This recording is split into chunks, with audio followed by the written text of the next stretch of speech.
Hello and welcome back to our playthrough of Gloomhaven 2nd Edition. I am Emerging Boat and today we are going to be doing scenario number 9, Ruinous Rift, but before we do that we have some other things we need to wrap up.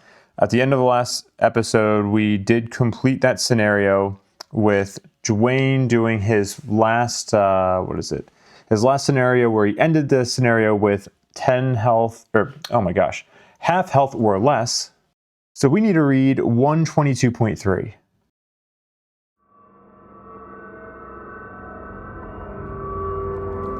With the last drop spilled, a calmness washes over you. The most personal of libations mixes into the earth beneath your feet, the dirt hungrily drinking your offering. You wait, past spilled blood disappearing into the ground.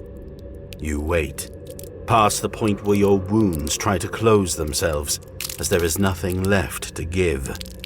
You wait, past the looming fear that every action was pointless, past the tumult in your mind that the blood god was a myth, past the terrifying nothingness that is the blood god's response. And then you wait no more. You see his maw, a smile full of sharp, crooked teeth dripping blood. You feel his gaze, a cold beam that forces your spine to shiver lest it turn to ice. And then it passes, and you know he is pleased. You rise, having seen the infinite, and now it sees you.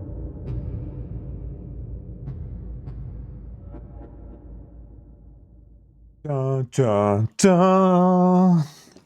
Rewards. Add personal quest 21 to the personal quest deck. Open envelope, lightning bolts, and then the character with the Zealot of the Blood God personal quest retires during the next city phase. So Dwayne is going to be retiring. But we do need to do our city event as we start our city phase. So let us do that now. Draw city event. What is it? C43. Okay, I'll pull that up in Foreteller.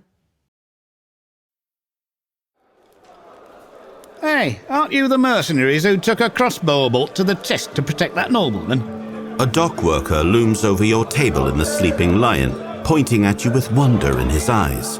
Is it true the doctors said you'd never lift a sword again? More people stop and stare at you. This has become a common occurrence since the nobleman was saved, who has seemingly spent every waking minute telling anyone who will listen about the mercenary that bravely stopped his assassination. You invite the gathering crowd to pull up a chair and hear your retelling of the tale. Option A. Remind the crowd that it was quite a traumatic incident, and a drink would be helpful, if they'd be so kind. Requires hero or friend of the hero. Option B. Explain they must be mistaking you for someone else. We did this one before, right? This one feels familiar. Dwayne is our hero, so we will do option A here. Let's see, we should have this. We can select that one. Option A, you recount tastefully just how incredible your performance was that day. The split second that changed the fate of the nobleman's life and your own, intertwining the two for forevermore. You explain the fear, the momentary internal debate that gave way to your own grievous injury, protecting another. You explain the hardship again, tastefully, of your recovery, and in no time at all, people are buying you drinks. By the end of the evening, a pile of tips has built up in front of you. Gain 10 collective gold. Also, that reminds me, I don't think I did the last scenario down a health with Dwayne. Whoops. Oh well, I'm sure it's not the only time. But gain 10 collective gold, and then each character starts the next scenario with Bless. Each character without hero or friend of the hero gains friend of the hero. Oh, okay, yeah, I probably did do this one before because it does go on the bottom of the deck, so we might get it again. Let me resolve this. All right, I gave the gold to Arya, and I gave Desmond and Arya the friend of the hero trait. Now we can have Dwayne donate one more time before he retires. Bam. And let's just have him retire now. Retire character. Then, okay, we'll have to read this section here, but let's do all this other stuff first. Apply. Okay, 71.3. The Cragheart has decided it is time to leave mercenary work behind it. Okay, what a brilliant reading that was. Rewards. The player retiring the Cragheart may select from the following retirement options. The Cragheart journeys off on its own adventures, add event C84 to the city deck, or the Cragheart stays nearby in Gloomhaven just in case it's needed, add event C83 to the city deck. I think given how the resolution of Zealot of the Blood God went, I think that Dwayne is going to be going off and doing his own thing. So we will do add event C84 to the city deck. That. All right. So Dwayne is retired, and that means we get to unlock a new character. And that character is the Inox Berserker. Da-da-da-da. This is a 9-card class that has a complexity rating of 3 out of 5. It is 5 out of 5 for melee, 2 out of 5 for range, 4 out of 5 for mobility, 1 out of 5 for support, 4 out of 5 for defense. Am I reading these numbers right? And 2 out of 5 for control. From what I remember by playing this class before in first edition and from looking at the cards again, this class has 2 main modes they're going to play as. Number 1, they're just going to be doing a ton of damage by attacking directly. Or number 2, they're going to be trying to get enemies to hit them and retaliate. I have not played this class in second edition, so I'm excited to play it in second edition. I have also never really leaned into the retaliate build, so I'm actually going to be doing that for this playthrough with the Berserker. But I am probably not going to be doing that for the first scenario, and we'll see why as I get into some of the masteries. But we have a Berserker with our little minifigure here, and I got some blood on those weapons too. It's not the best paint job, but it's not bad. It's all right. It's a little sloppy, but it was quick. Let's jump back over to here and actually create our character. Boom, created. Yeah, so we have 2 check marks we can get for perks here. I'm going to be leaning into the retaliate build, like I mentioned, so I'm going to start getting this last perk here, which I think can be pretty important, which is essentially trying to get all at the end of each of your turns, you can have enemies attack you, which seems dumb, but you can put out a lot of damage with retaliate, so I think this will end up being good. I am very interested to see how the balance of taking attacks and getting health back. Anyway, there's some key cards that we'll see as we get into the retaliate build. We won't be playing that core retaliate card this scenario, but next scenario we will. So our masteries here are number 1, kill 20 enemies with your retaliate. This can be done over multiple scenarios. And then the second mastery is in a single scenario, end all your turns with your hit point value at half your maximum or lower without exhausting. I think that the second one could be tough to do with the retaliate build, just because the retaliate, the key card for the retaliate is that after every time you retaliate, you heal 1, potentially 2 health. So it's definitely doable. You can definitely get yourself down to half health or less, and then just kind of, as you're taking attacks, you'll be losing health. I don't know, maybe this is actually easier with retaliate build, but I think for the first scenario, I'm just going to end up doing a more melee attack focused Berserker.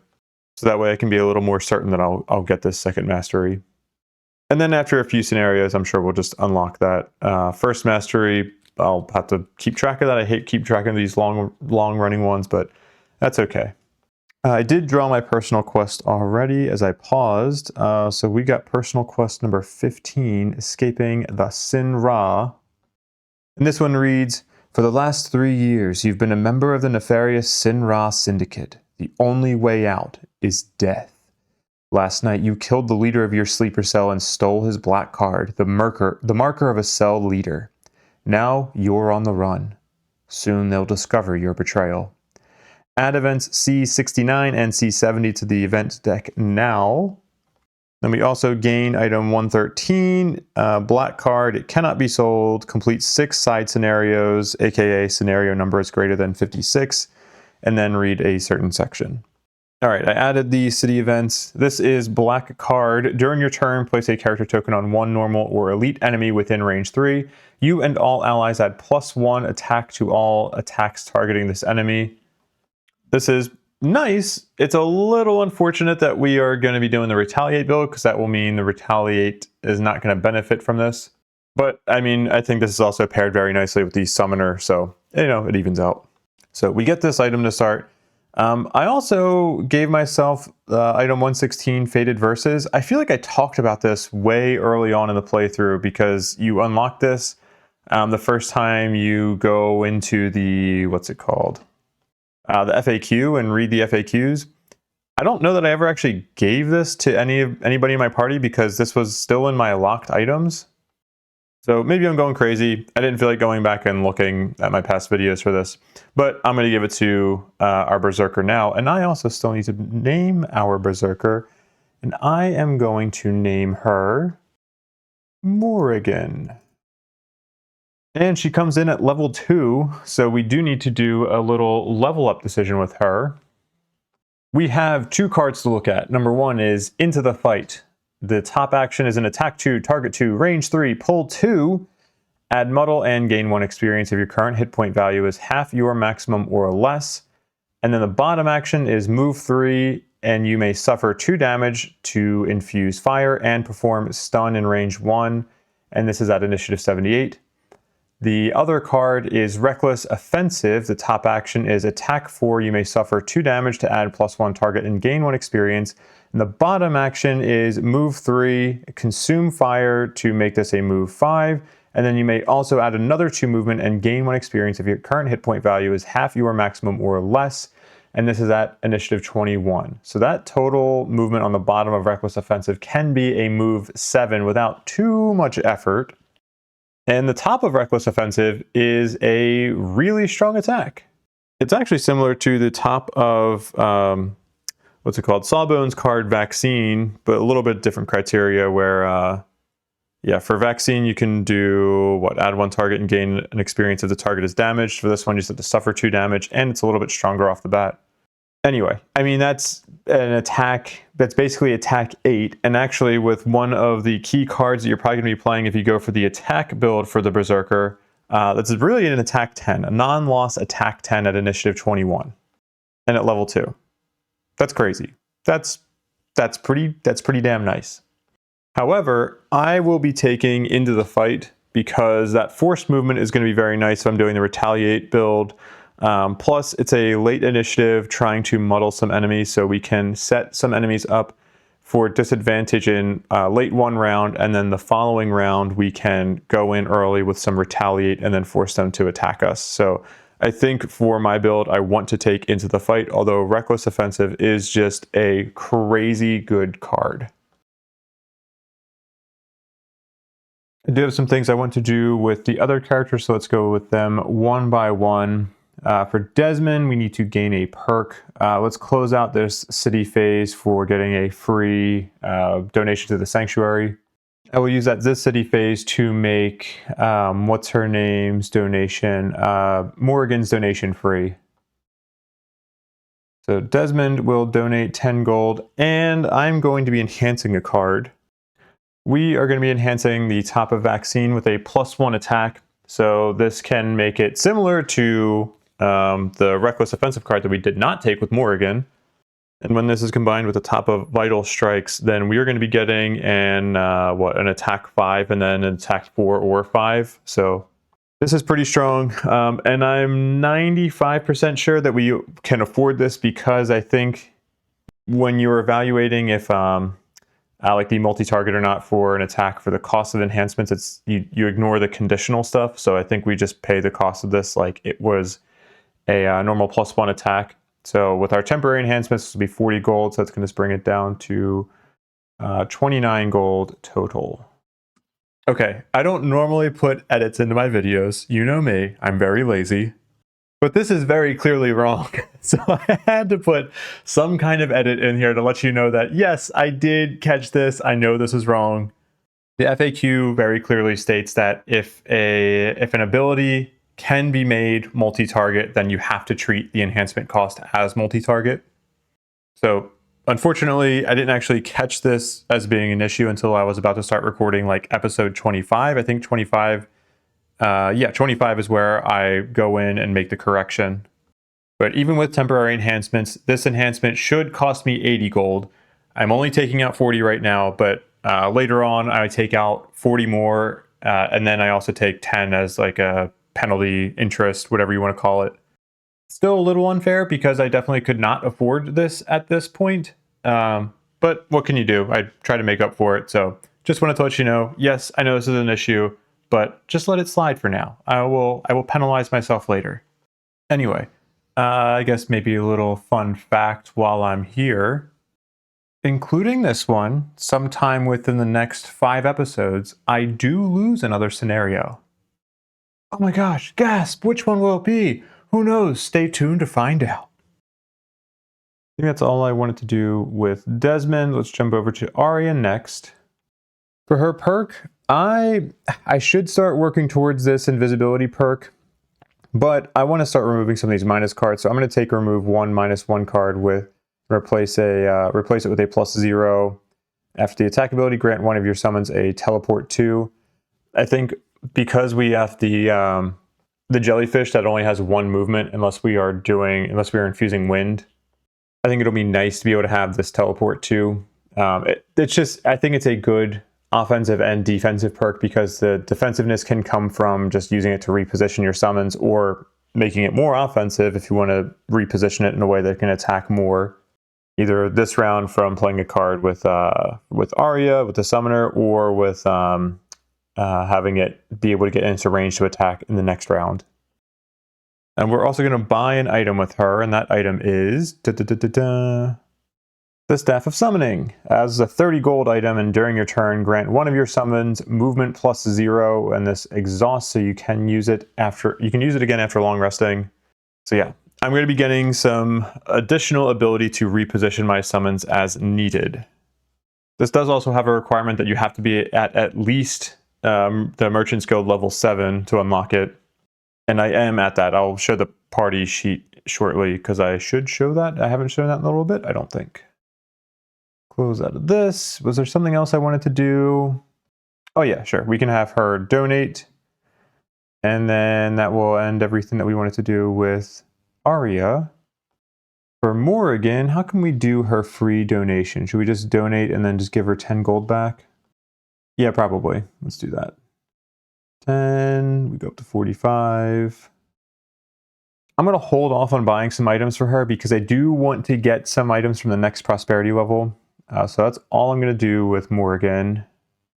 And then for Satha, I really should find a card to enhance for Satha, but I'm just going to donate 10 gold, and then that's it for her. Then we'll show our party sheet really quickly, because now I want to see where I'm at with donations. And okay, yeah, prosperity, we're getting close to prosperity level 4. 1, 2, 3, 4. So 9 more donations and we can get there. Otherwise, maybe we can get a prosperity from somewhere else. Oh, actually, yeah, we can get a prosperity from doing imbuments. I've done 3. I thought I did 4 scenarios with imbuments, but maybe I'm wrong. Oh, no, because I think one of the scenarios was the solo scenario, but I did not use imbuments for that. Okay. So maybe we can get that in a couple of scenarios. We'll go up to prosperity level 4. We are at... Oh, did I read section 40 or 46.3? Yeah, I think I did. We're at the lowest reputation with the sect, and then the Merchant's Guild we're at the highest, and we're right in the middle with the military. But I mean, they're all about the same, 5 to 7. So let's close out of that. Let's take a look at where scenario 9 will be taking us, and that is going to be just outside of Gloomhaven, up to the northwest a little bit here to the Ruinous Rift. It's outside of Gloomhaven, so we will have to draw a city event, or not a city event, a road event. Do that, draw a road event. This is going to be R59.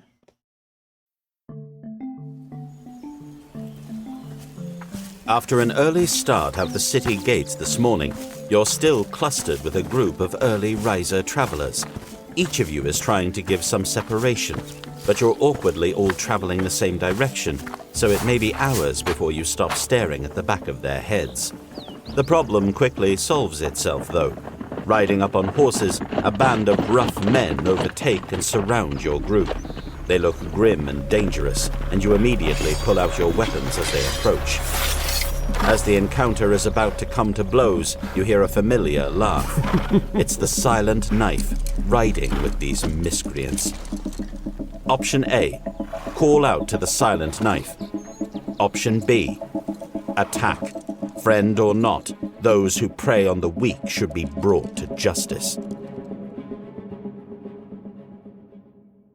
Oh, okay. Well, we still got some friends of Clarissa here, so we are definitely going to go with option A.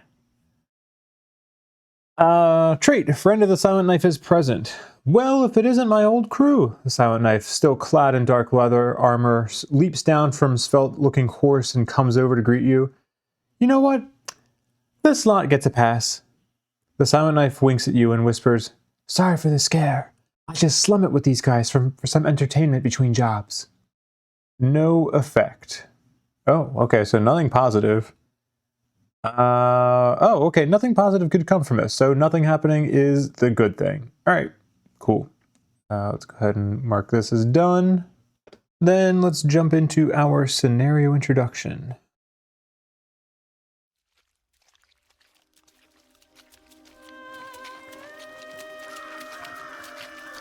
Now that you have the power to close demonic rifts, Spymaster Arges has asked you to return to the crypt where you first encountered the cultists of the Gloom and neutralized the portal there. You set off with Hale in tow to make the region a safer place. I didn't realize how much I missed this not being in Gloomhaven thing. The Enchanter is practically giddy. The city is necessary for my studies, but it feels good to get out from behind those walls again. Her cheery demeanor remains until you arrive at the crypt. You half expect the place to be infested with more cultists and demons, but the stone halls are as silent as when you left them last. You enter the main chamber, where the giant rift still hovers above the altar to the gloom. Well, you certainly weren't kidding. Hale exclaims. This thing is a beauty. She tosses a rock through the portal. That stability, very impressive. And wow, that's a properly corrupted rift. She shakes her head with professional respect. Anything that comes through there is going to get seriously messed up. These cultists knew what they were doing. She shakes out of it and looks at you with a bit of guilt. I mean, yeah, let's close this thing. I'm pretty sure I know what to do, but whatever's on the other side won't be happy about it. And if any demons show up, I can't help fight them. Hale warns. I have to focus on the rift while I neutralize its energy. So, you know, please don't let anything kill me. She raises the orb above her head and plunges her other arm into the rift.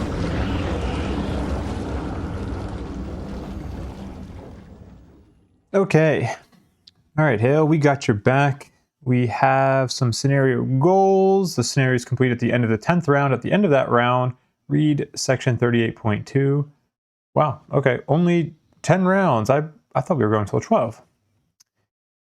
Special rules. I will not bore you by reading all of this out loud, but basically we're going to be having enemies spawning at different points in the map. Hale is going to be taking time to strengthen us and muddle enemies.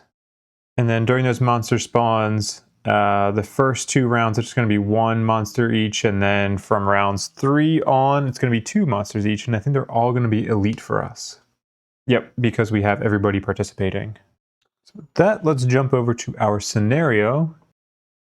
Let's give our tokens a little bit of a shuffle here.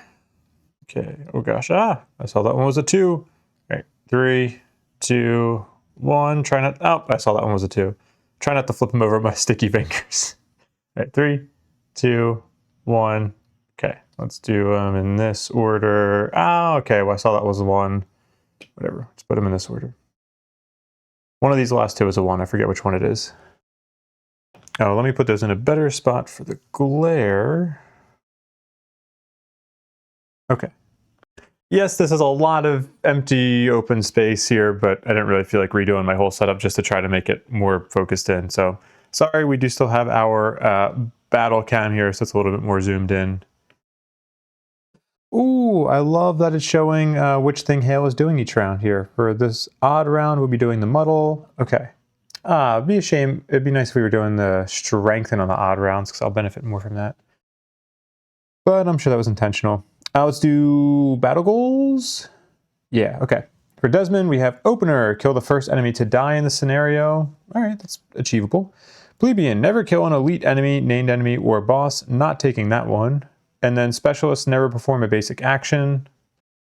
I rarely take this one just because I really like having the opportunity to a basic move 2 on the bottom, but I'm going to take this. I think we can handle this for 2 or 10 rounds. Select a card. Worst case, I can just use a bunch of burn cards for him and just get him exhausted so I don't forget using that one. Arya, we have Pedestrian, never enter a hex occupied by an ally, enemy, objective, or obstacle. That'll be a little tough with how cramped this is, but she also doesn't need to move a lot. Pacifist, kill 3 or fewer enemies. She does get kill credit for the summon, so I don't know about that one. And then Scrambler, never a long rest. I'm okay with not long resting. We're not really going to be long resting this because we have a lot of enemies coming in a small room in a short amount of time. For Morrigan, we have Acrobat. Lose a card to negate suffering 5 or more damage. Tormentor, apply a different negative condition to an enemy that already has 1 or more negative conditions. And Gambler, kill an enemy that with an attack that has disadvantage. I could technically pretty easily get Acrobat, but that would be an expensive thing to do. I'm going to take Tormentor, because if we have Wound, we can have Desmond put some poison and, well, Curse doesn't really count for this. We'll do that one, and then lastly we have Satha. We have Exterminator, kill 1 or more enemies of each monster type that appears in the scenario. Optimist, remove a negative condition from yourself or an ally 2 or more times. And we have Duelist, never exit a hex adjacent to an enemy except through forced movement. Yeah, Duelist does not seem too bad for her. Let's take that. Okay, we can do our Mercenary loadouts.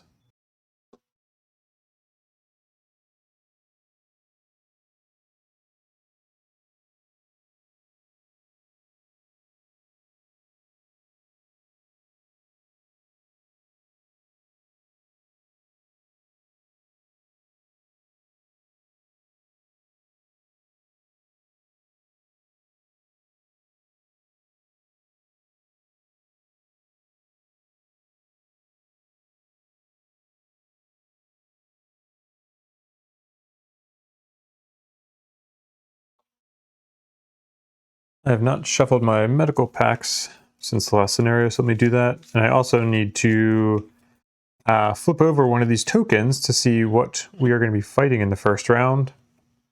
It's 3. That is a Frost Demon. That is going to put that demon there. And then, actually, let's do this. Just move these off these little spots. Put them just nearby. And let me spawn it in for, oh my goodness, 19 health. Oh yeah, I did jump this back up to +2 difficulty. So does solo make a difference right now? No, okay. So just +2 difficulty, and we do have imbuments on as well. So this is gonna be tough, but we only have to survive 10 rounds. And do we have to protect the altar? No, I don't think so. I need to adjust this, and I think I'm going to swap these 2 around. For round 1, we are going to do a little bit of prep work here. Satha is going to get the bottom of Take Command out, and then we are going to use Spare Their Spirits to help Arya with getting summons out. And I think actually what I need to do is swap out these 2, because I'm going to use Spare Their Spirits so then Arya can play Drifting Stingers. And then later on in the round, then Arya can do Living Night to get the Shadow Wolves out. I will fix that initiative. Okay, then I'm hoping Morrigan is going to go fast enough to beat the Frost Demon in initiative. I did look at the Frost Demon's cards before this, and it has 2 18s that can beat Morrigan, but I don't think... Oh shoot, now I don't remember if there was anything that was between 18 and 29.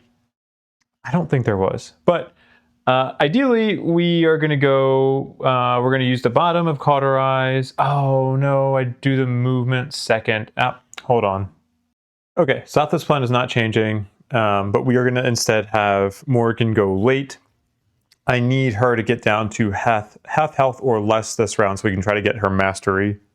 So instead of trying to stun her or stun the Frost Demon this round, we'll just do it next round, or have the stun for next round. So the Frost Demon's probably going to get an attack on us, aka Desmond, this round. But yeah, Desmond is going to go middling initiative, just get the top of Vital Strikes out, and then strengthen an ally so that potentially Satha can use the top of Strike Now next round.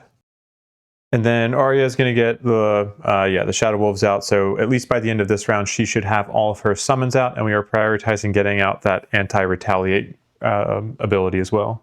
So let's just commit to this before I find another flaw in the plan, because I'm sure there is one. And we draw. Okay, Frost Demon is immobilizing. What's the range on that? 2.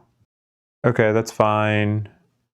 The heal is not going to take effect because we're not infusing ice, and it is also not going to be damaged at that point. Okay, yeah, that's not bad. Satha is going to start, and we will do the bottom of Take Command. It's going to give us 2 experience. And then we'll do the top of Spur Their Spirits, and we're going to gain a health and, 1 experience.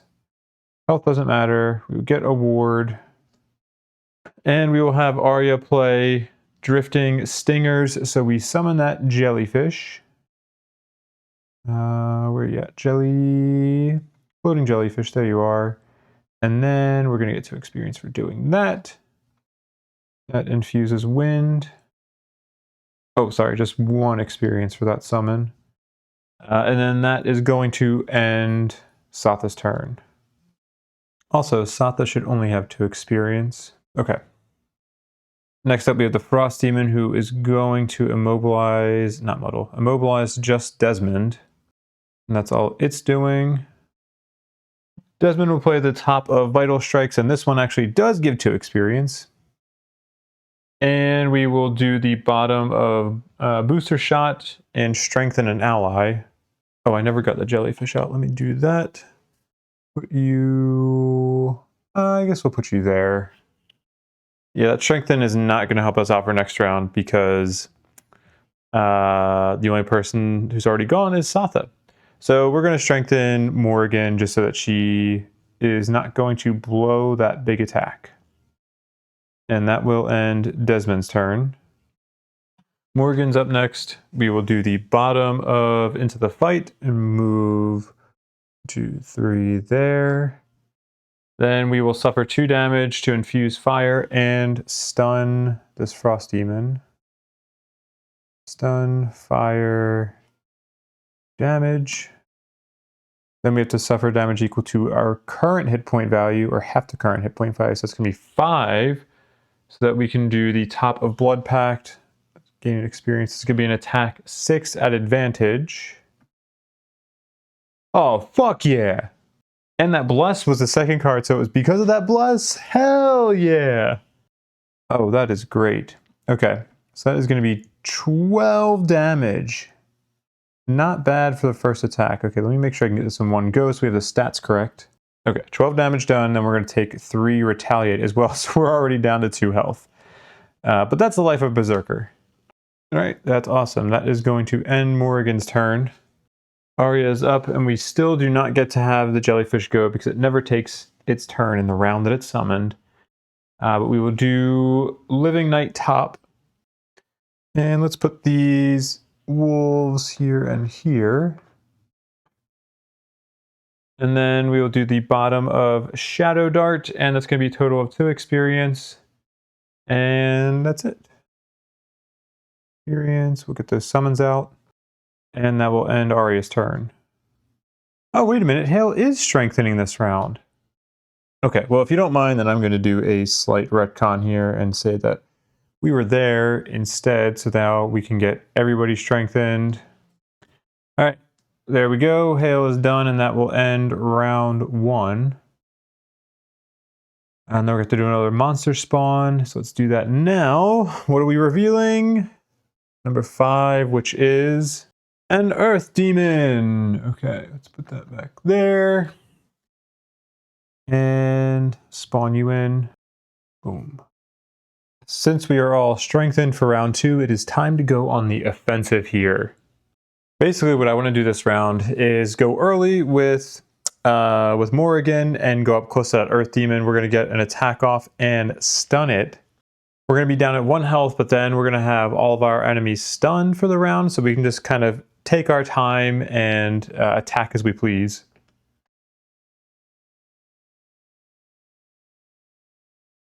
Arya would go next and do that attacking. We're going to have all the summons be going, and then we're going to get an extra attack with one of the summons, probably one of the wolves, so we can get some more damage on that Earth Demon.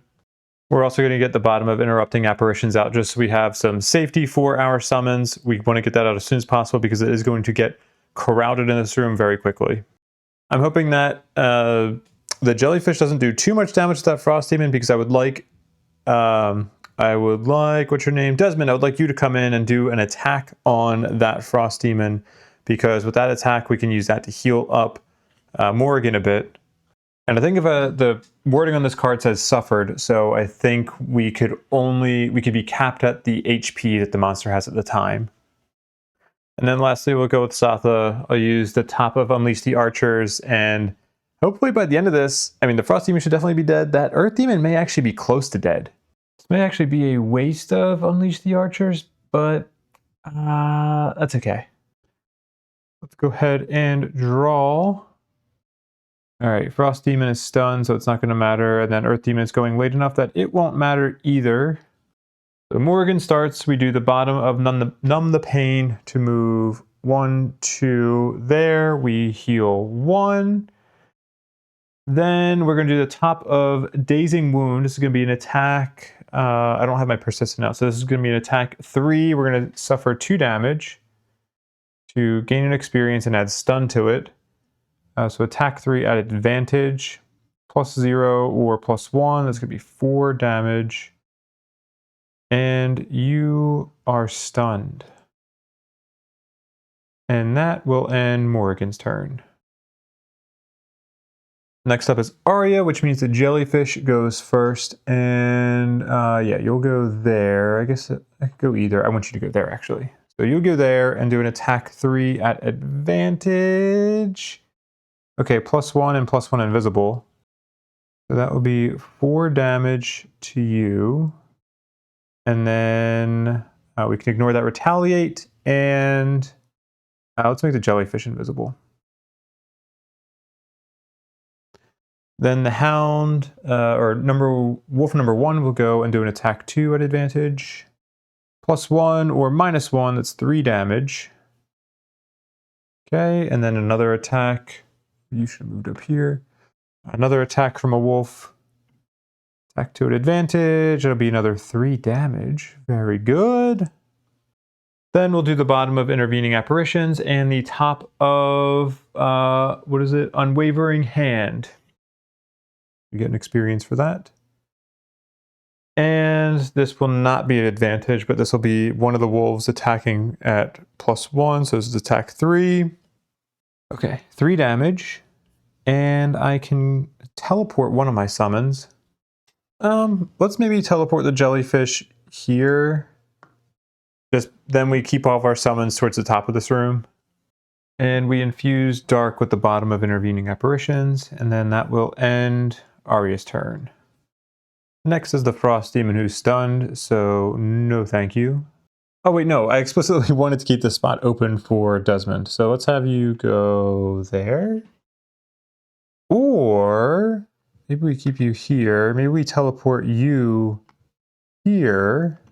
That way Desmond can go here.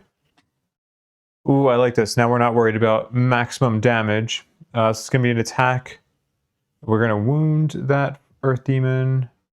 It's going to be attack 3 at advantage. Or no, 4 because it's already wounded. Or damaged. Hell yeah. The only downside of this is that I need to make sure that I take damage now with Morrigan, but that is 8 damage. It has 8 health exactly. And that's going to be healing 8 on Morrigan. Holy crap. That's fantastic. Oh, no experience for that? That sucks. Okay, I'll get over it. That is going to end Desmond's turn, I think. Yeah, okay. Oh, Earth Demon is dead. Replaced with a coin. I could use Thieves' Hood, but I'm not planning on long resting much this scenario, if at all, so I'll save that. Then Satha is up. We're going to use the top of Unleash the Archers. Let's have Desmond to do an attack 3. Where you at, Desmond? There you are. As an attack 3 on the Frost Demon. Plus 0. Okay, great. That is 3 damage. That kills the Frost Demon. Now that will come off. Replace it with some money. And let me put that in the right spot. And then I think we'll move here maybe. Or no, let's go there. And then we can infuse ice. I feel bad for not using these elements, but like, I mean, that round went pretty damn good. Okay, Satha's turn is done.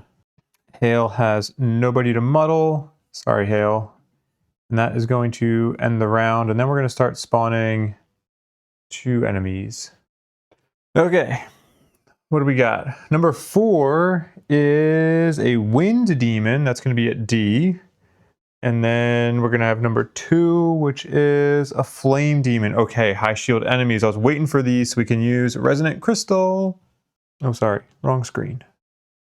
Abracadabra. My superpower is making things appear that want to kill me. Oh, I am going to do something that I should have... I could have done this at the end of Arya's last turn. Use Aether's Spyglass. I need to use that because I have been forgetting to use that. I meant to use it as early as possible, so I start in that spot. But we can add a Bless card. We don't have to destroy the obstacle, do we? No, okay. That's going to get used. We're going to add a Bless to Arya's deck. Ooh, she has 4 Blesses in there now. Nice. All right, famous last words, but I'm feeling pretty good about this. I think the goal of this round is going to be to kill that Flame Demon and stun that Wind Demon. I have been doing so much stunning, which has been outstanding because we've only lost health with Morrigan basically of her own accord. With Satha, we're going to do the top of Combined Might and do an attack on that Wind Demon, get some Pierce in there, and get some Pierce for somebody else later. Then, ooh, actually, I'm going to take the later initiative for Arya because I'm not sure how I want to use that bottom movement for raise. Like, I definitely want to have Satha move up here so we can use Resonant Crystal on that Flame Demon and get it down to 1 health left, right? Because I think it has 5 health. Yeah. So I could use that movement on a wolf, and if I use it on a wolf, I want Desmond to go before the wolf, so Desmond can use the Pierce. Anyway, I'll figure that out.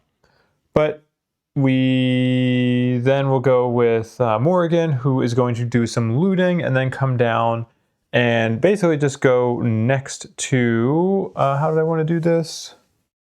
Oh yeah, okay.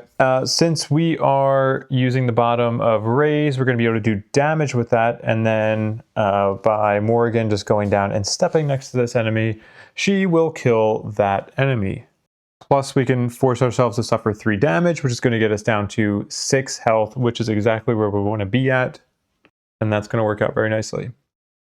Then I need to swap these 2 around. Pardon me, I should have paused this, but we will go with Desmond next, who is going to run down and do the attack from Prep for Surgery to stun that Wind Demon. And then Arya is mostly just going to be focused on, even if we use one of the wolves to come down here and attack this Wind Demon, I do want to make sure that I start bringing the, what's it called, the summons back up to that other part of the room, just so that I have people up there for next round when 2 more enemies are going to spawn up here. But yeah, I expect the next 2 to 3 rounds to be where shit starts to hit the fan because it's going to start accelerating. I'm ready, draw. Okay, Flame Demon is going early. Oh, I don't mind that it's making the trap. That is so fine. And I can have it consume the dark for the fire so we don't lose the ice. Oh, well, Satha's going first anyway. Okay, what's the Wind Demon doing? It will be stunned by the time it goes. Okay, sweet. Satha starts with the top of Combined Might. This is going to be attack 3, pierce 2 on the Wind Demon. That is just 3 damage. Just 3 damage. And then we will use the bottom of Braze. We're going to use that ice to get an experience. Satha will move here. Alright, yeah, let's be aggressive. We're going to have this ally move 1, 2, 3, 4 right there. Then we'll use Resonant Crystal to destroy an adjacent obstacle, which is going to be this altar that, Hale, I hope you didn't find this important because I don't see any rules saying that we can't destroy it. So we will destroy that and deal 4 damage to this Flame Demon, almost killing it. And then that is going to end Satha's turn. The Flame Demon goes next. It's going to go adjacent to Satha.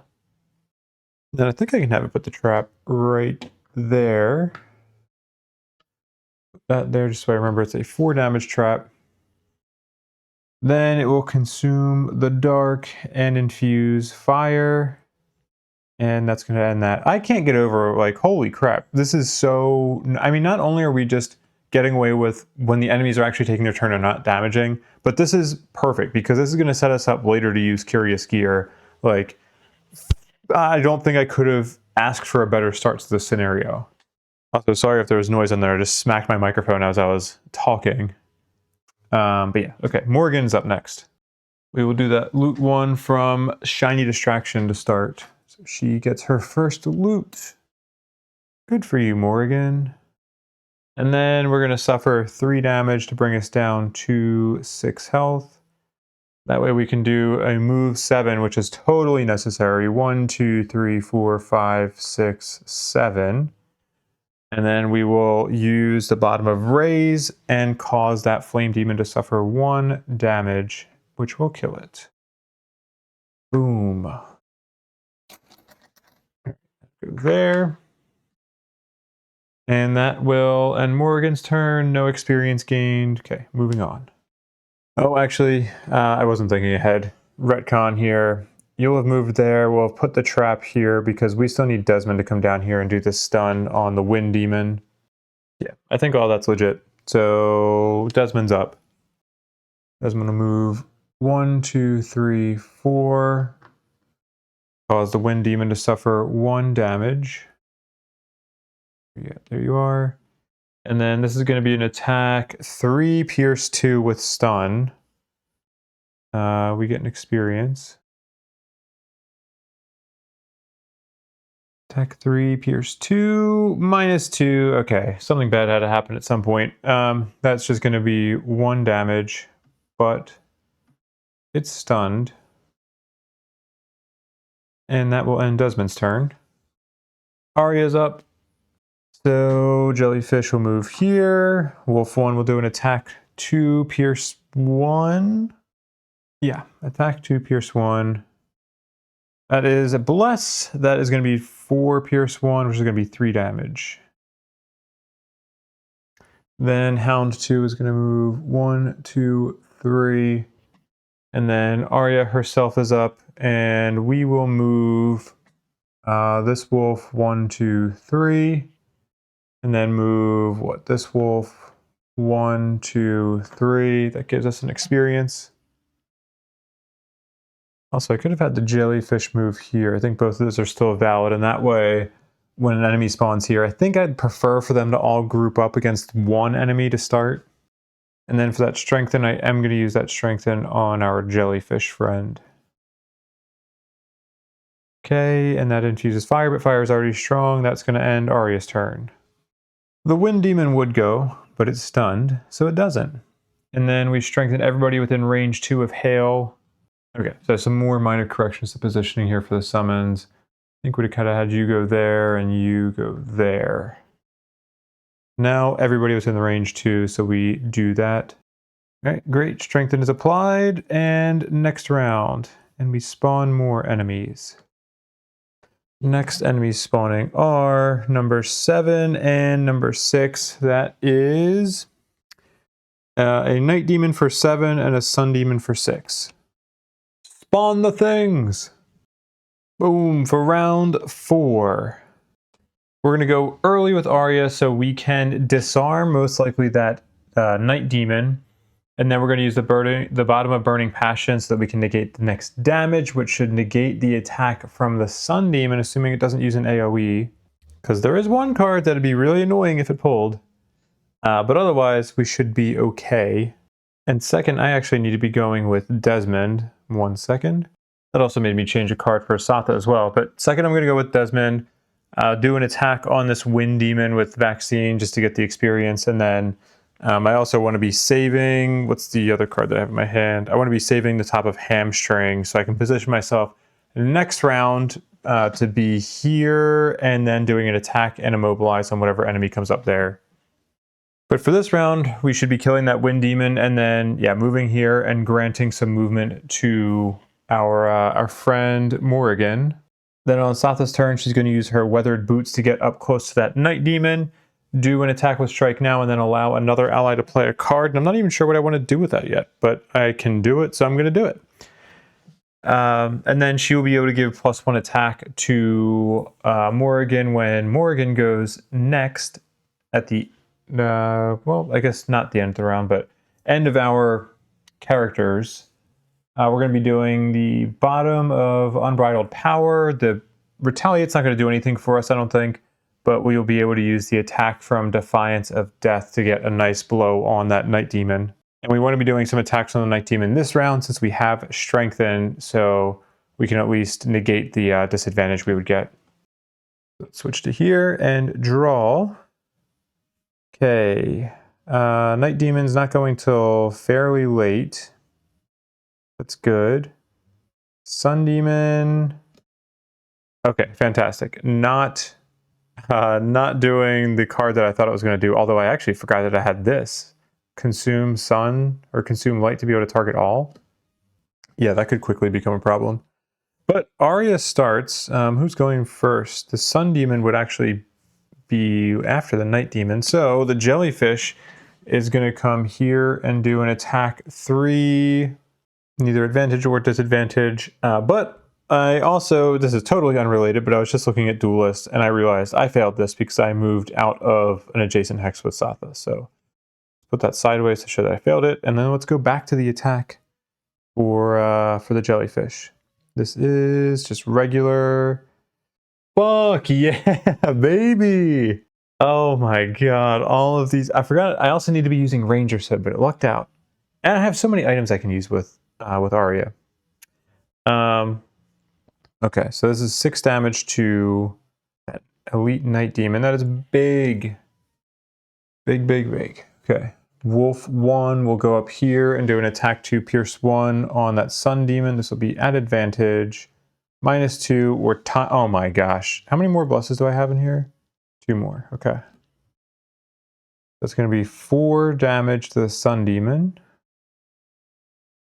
Then Wolf 2, attack 2, Pierce 1 at advantage. +0 or -1, we'll take that +0, so it's just going to be 2 damage. And I actually may disarm the Sun Demon instead of the Night Demon because that would avoid the Sun Demon flying into a weird spot. Okay, so Sun Demon is going to be disarmed, no experience for that, and then we're going to use the bottom of Burning Passion and save that for later in the round, and then that's going to end Arya's turn. Desmond is up next. We're going to do an attack. This will be an attack 5 at advantage on that Wind Demon. Okay, there's our, not blessed, but ×2, that's going to be 10 damage, -2 shield, that's 8 damage, and that Wind Demon is very, very, very dead. Very, very, very dead. Some windy money. We should get an experience for that as well. Then we will move to here. I wish I could take that loot, but I need to prepare for next round. And then we're going to grant Morrigan and move 1, 2, 3. We'll go there, I guess. And then that will end Desmond's turn. Now it's Satha's turn, who is going to use the bottom of Weathered Boots to turn the... why do I always say the bottom of these like movement and item cards? We're going to use the bottom of Bring Them Down with the Weathered Boots so we can move 1, 2, 3, go there. And then we're going to do the top of Strike Now. The attack 3, no advantage or disadvantage. Shield 1 and +0. Okay, the shield 1's not going to do anything. But 3 damage to the Night Demon. Oh, you know what? Actually, and I should have had Morrigan go there because I'm going to have to use the other ability of Strike Now to give Morrigan the ability to play her card. Satha's going to get an experience. And this will allow us to play Cauterize from Morrigan's hand. This is going to be an attack. Attack 1. Oh, no, I'm sorry. Attack 2, because we are doing this during Satha's turn. And our health is at half or less, so we get to make that target 2. So let's do this first one on... let's do it on the Night Demon. This is going to be attack 2, wound. No advantage or disadvantage. Oh my god. I don't think I get to complain about... wow, this is actually perfect. Yeah, I don't think I get to complain about mistimed crits anymore because these are all like amazingly timed crits. All right, and then attack 2 on the Sun Demon. This is at advantage. +0 or +1, that'll be 3. -1 shield is 2 damage, and you are wounded. That will reinfuse fire, and that will end Satha's turn. Also, I just realized that actually should have been 1 more damage to the Night Demon because we had the bottom of Bring Them Down out, so that should have been 1 damage there, so the Night Demon's going to die on its turn. Can I get a hell yeah, brother? All right, the Wind Demon is dead. Morrigan is up now. I could go after that Sun Demon, but I think what I'm going to do is like keep that Sun Demon there so the summons have something to attack next round. They don't start coming down to the other end of the room.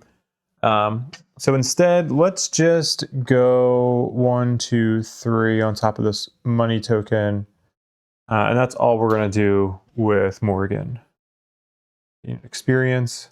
Wait, no, not an experience. Also, do I really want to waste an attack 5 at advantage? Yeah, it's fine. All right, I'm just getting a loot, and then I'm ending my turn. Okay, yeah, the Night Demon dies. So let's take that out, and then put this there. Nice stack of loot for somebody. Then Sun Demon is disarmed, so it's just going to go into melee range. It's already in melee range, so it's not going to do anything else. It's going to end its turn. Then Hail is up. Does not have anybody in range to muddle, so we will go to the next round. We're going to spawn some more enemies. I'm going to spawn those enemies, and then I will be done for the evening. These over. Oh wait, we have to flip this one over. So number 1, that is what, a Chaos Demon? Yeah. Okay, so Chaos Demon is going to D, and then now I guess we'll flip all of these over. So I guess there is a chance that I could get a Chaos Demon twice. Okay, try not to pay attention. Okay, let's do this one first. Boom, boom, boom, boom, boom, boom. Okay, so Chaos Demon and 7, which was a Night Demon. Chaos Demon goes here. Night Demon goes here. I'm going to short rest with Morrigan. 3, 2, 1. Oh my gosh. Okay, well, we're just going to get rid of this card. Oh, I do not want to get rid of that card. That is stun, and that has been extremely helpful for this scenario. So let's lose a health. Okay. Shuffle 3. Oh gosh. Oh my gosh. I cannot shuffle this morning. All right. 3, 2, 1. Boom. Okay. Well, we're going to lose Unbridled Power. That's fine. Grab this. From that rest, I will also use Satha's Crust of Frosthaven so that Morrigan can get 2 health back. And then I'm going to have Satha short rest as well. We're going to see if I can do a better job of shuffling on this one. 3, 2, 1. Boop.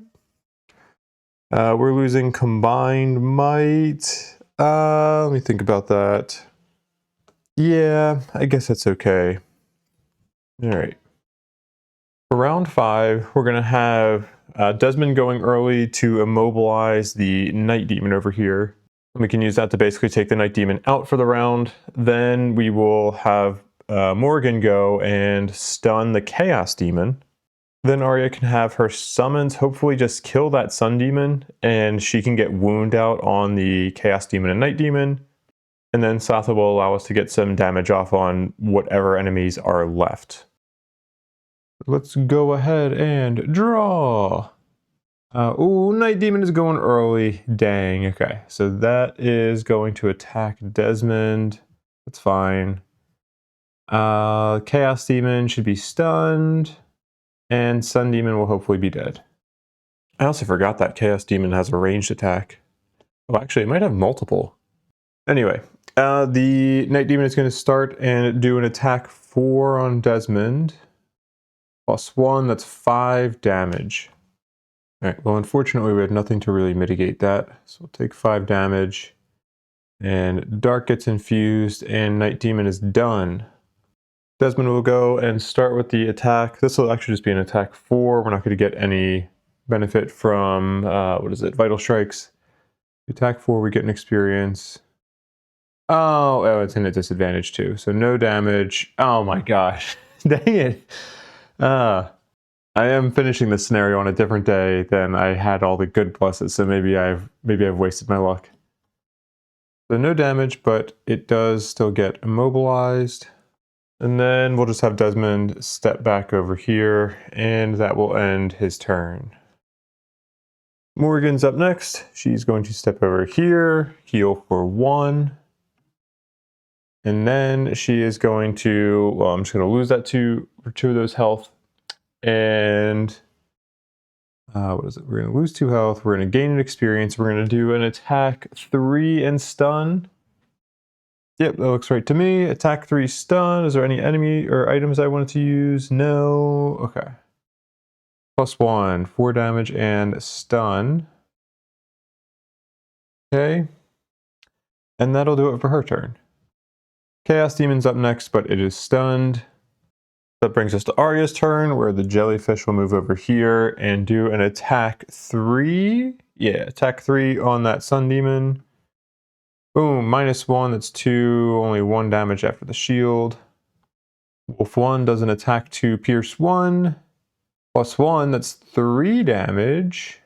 And it has pierce 1, so that is actual 3 direct damage.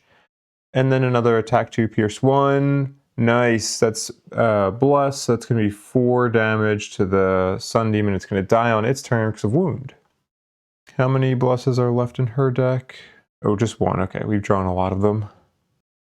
Then I'll do the Top of Burning Tether, and we're going to use that fire. We're going to get an experience, and we're going to be able to target 2 enemies with an attack 1, range 4 wound. First one will be on the, let's do the Chaos Demon first. Attack 1. There's our other bless. Okay.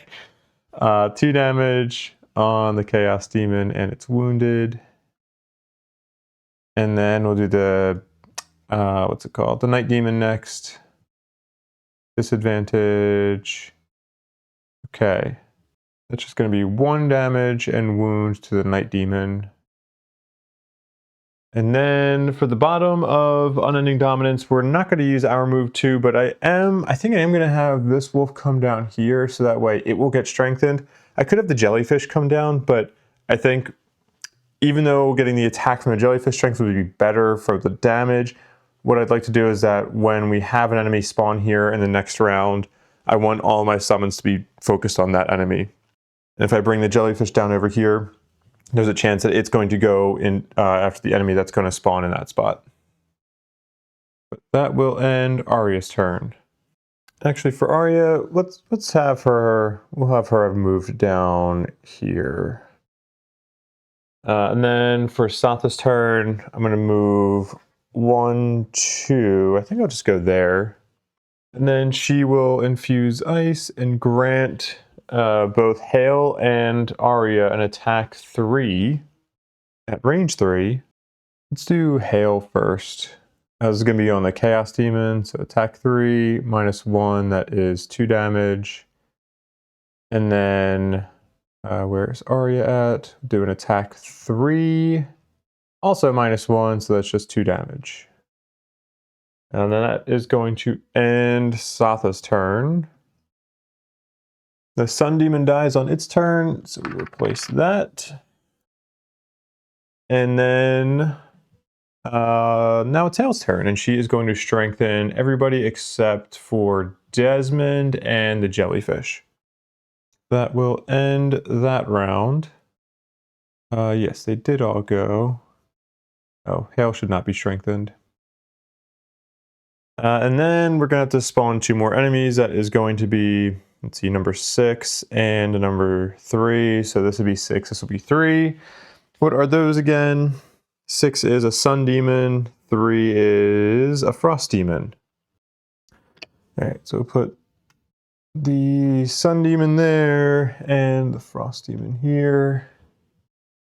Then we will short rest with both Desmond and, oh my gosh, what's her name? Arya. 3, 2, 1, boom. Vaccine. No, I'll lose a different card.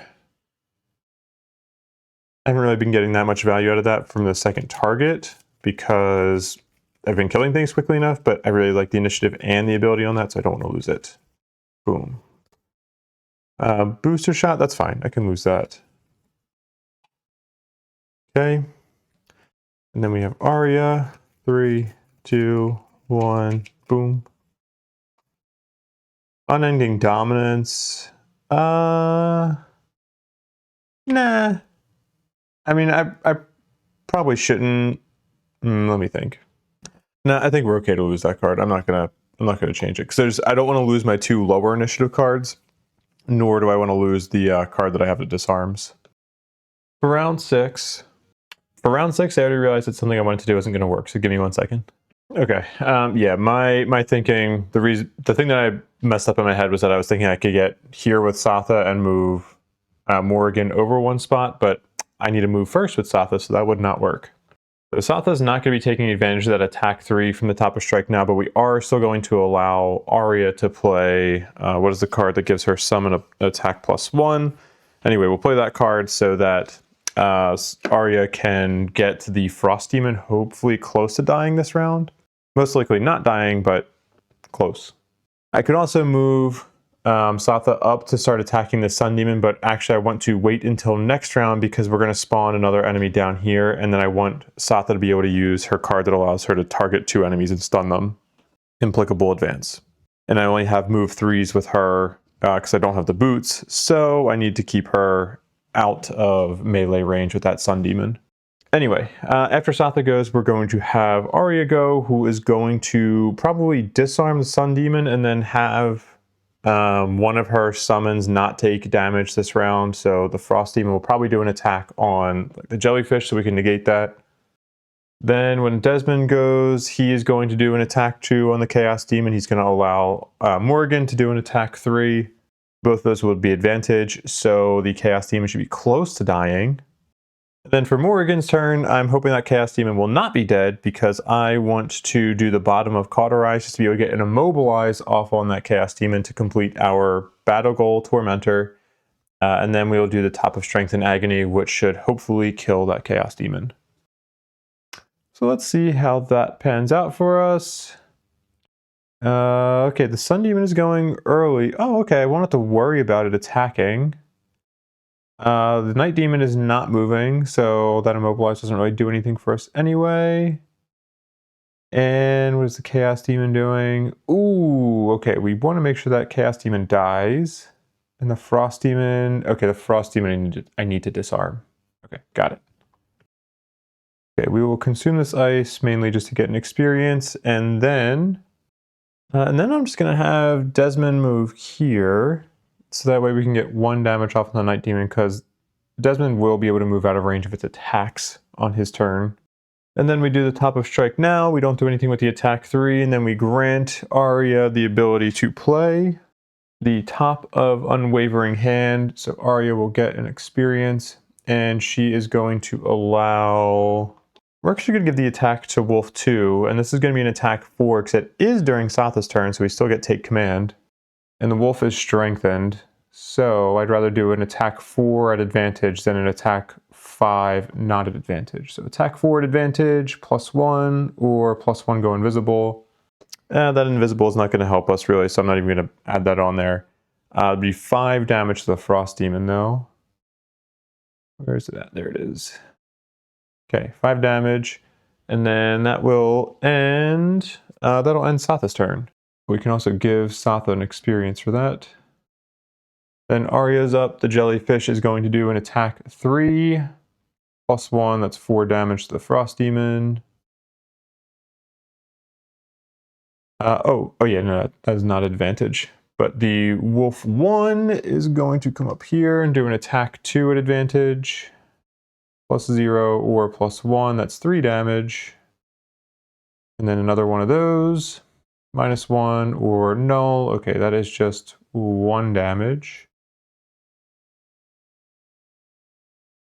Then we will disarm the Frost Demon, and I'll play the bottom of my other card, but I don't think I'm actually going to be doing or getting any use out of it. But yeah, okay, that will end Arya's turn. The Summoned Demon goes next and does not do anything. Then Desmond's up. Desmond will use that move 4 to go, I guess just go there, that's fine. And then he will do an attack 2 at advantage. It's +1 or +0, it's going to be 3 damage to the Chaos Demon. Where are you at? There you are. 3 damage, and then Morrigan's going to do an attack 3 at advantage. Nope. Nope. I didn't. Shoot. Well, shoot. Wrong deck. Okay. I think I undid those draws. Let me go up to Morrigan's deck. Attack 3 at advantage. +0 or -1. So that's going to be 3 damage. And then that will end Desmond's turn. The Night Demon took its damage, so we move along because it's immobilized. Oh dang, I meant to use Morrigan's Fated Verses to be able to give advantage to one of Arya's pet's attacks. Oh well. We're going to take 2 damage so we can give immobilize to this Chaos Demon. So Morrigan, take 2 damage. Already wounded, but we can immobilize. That is going to complete our Tormentor goal. And then we can do an attack 5. Yeah, attack 5, gain experience. This is at advantage. +2 or -1, that's 7 damage. That is plenty to kill the Chaos Demon. We'll remove you, put this there. And then that will end Morrigan's turn. Then we have the Frost Demon who is disarmed. It's already in melee, so it doesn't go anywhere or do anything. Yeah, it did not use the move or the attack, so it does not infuse frost. And then Hail is going to do some muddling, but she is not in range of any enemies to muddle. Oh, did the Sun Demon have movement? No, it did not. Okay, so next round. Firm. Okay, 2 more enemies. We are going to be doing number 4 at D and number 1 at E. What are those? Number 4 is a Wind Demon, and then number 1 is another Chaos Demon. I have to say, I've been killing these at a nice rate because I have not had to get a second type of any demon out. So I've just been using the same standees. I'm going to slightly change the spawn here. I'm going to have the Chaos Demon have spawned over here instead. Okay, only 4 more rounds to go. So for this round, we are going to have Morrigan stun that Wind Demon and then just collect some loot. The shielding isn't going to do a whole lot, but that's okay. We just want that early initiative and the stun. Then we're going to go with Arya. Arya's summon should be able to finish off that Frost Demon. Did I spawn those other enemies? I did. But we can also have Arya get some wound and attacks off on some of those other enemies. Satha is going to come down here and stun both the Chaos Demon and the Night Demon. And then Desmond is going to be doing an attack probably on the Chaos Demon just so we can get some healing on Morrigan because she's getting low on health. So not a whole lot's going to be dying this round. So we're going to start seeing some of these enemies pile up, but that's okay. We've made it pretty far. Draw. Let's see. Night Demon is beating Satha. That's annoying. Ooh, we may end up needing to lose a card with Morrigan because that Night Demon is going to go after Morrigan. Shoot. Okay. The Frost Demon should be dead, and the Wind Demon will be stunned. The Sun Demon. Oh, this card's no longer active. Yeah, the Sun Demon's going to get an attack off. We'll probably end up having to use a charge of whatever that card is to keep one of our summons alive. And the Chaos Demon will be stunned as well. Okay, yeah, I'm going to be okay with Morrigan losing a card, I guess. So we will have Morrigan not use that movement. We're going to stay there, but we're going to suffer 2 damage. And do I get an experience for doing this? No. But we get to infuse fire, and we will stun the Wind Demon. Okay. Stunned, and then we will loot 1 and shield 1. Okay, who knows, maybe that shield will actually be helpful. Take these 2, and then that's going to end her turn after I actually give you the loot. And also let me get a shield on you for the round. Boom. Next up is Arya.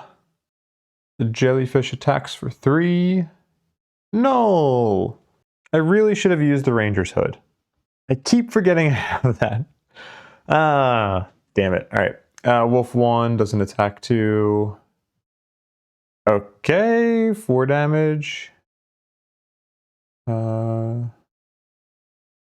Alright, Wolf 1 doesn't, or sorry, Wolf 2 does an attack 2. Ooh, okay, +0 and teleport. So that's going to be just enough to kill that Frost Demon. You come out. That goes there. And then who should we wound with Arya? I'll probably use one of the attacks on the Wind Demon. Who else should we use it on? May not end up killing that Sun Demon. Let's do it on the Chaos Demon. So we're going to consume the fire. Arya gets an experience, and we're going to do an attack 1. Let's do the Wind Demon first. Attack 1, -1, no damage, but you are wounded. An attack 1 wound on the Chaos Demon. Ooh, okay. +1 and make a summon invisible. Alright, so 2 damage and wound on you. Let's make the jellyfish invisible.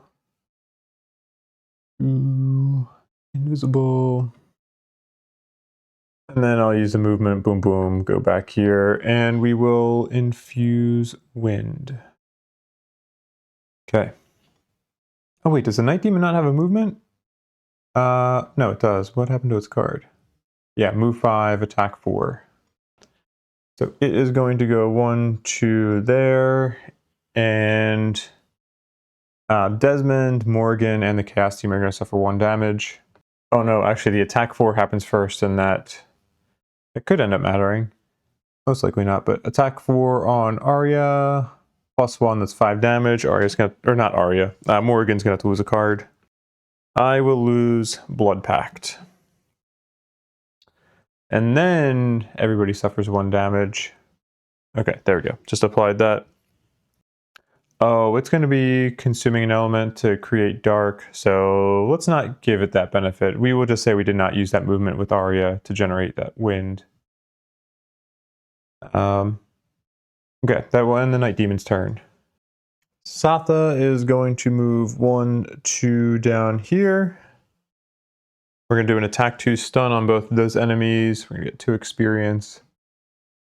So attack 2, let's do a disadvantage on the Night Demon first. +1 or +0. I think the element makes this an undefined benefit, an undefined positive, so I think we just default to taking the +1, so that is 3 damage. 3 damage to the Night Demon. And it is stunned. And then we'll do an attack 2, just a normal on the Chaos Demon. Nice, +2, that's 4 damage and stun to the Chaos Demon. And then that will, not end Satha's turn yet, because we get some movement. I need to keep Desmond next to Morrigan so we can get that healing to her. All right, I might do this. I might have Desmond try to kill this Night Demon, because I think we might be able to do that. I don't think I'm going to move anybody else, though. I think I want Satha staying over here to try to take some of the damage from these people. Desmond, I may have move up over there eventually to help with some of the monsters next round. Yeah, I think I'm good here. I will use Curious Gear with Satha because we can destroy this trap and then have the Night Demon suffer 4 damage. And then I think that will end Satha's turn. Oops. The Wind Demon is stunned, so it just loses a health from wound and then moves on. And Desmond is up. Desmond is going to do an attack for disadvantage on this Night Demon. Okay, we just need +0, +0, or +1. All right, nice. That is 4 damage to the Night Demon. 4 damage, and then we get to heal Morrigan for 4. No, get 5 health. Okay. So this Night Demon is dead. And how much health does Desmond have? He's fairly low, isn't he? 4? Yeah, alright, I'll just have Desmond step onto this loot and take that. And then that will end Desmond's turn. The Sun Demon is up, and we made our jellyfish invisible, so Sun Demon will go here. And then do an attack 6 at advantage on Wolf 2. -2 or +2, okay, and Muddle. So our Wolf 2 would die, but we're going to use a charge of whatever this card is. I can't remember. And then our Wolf will go invisible and get stunned, and we get an experience.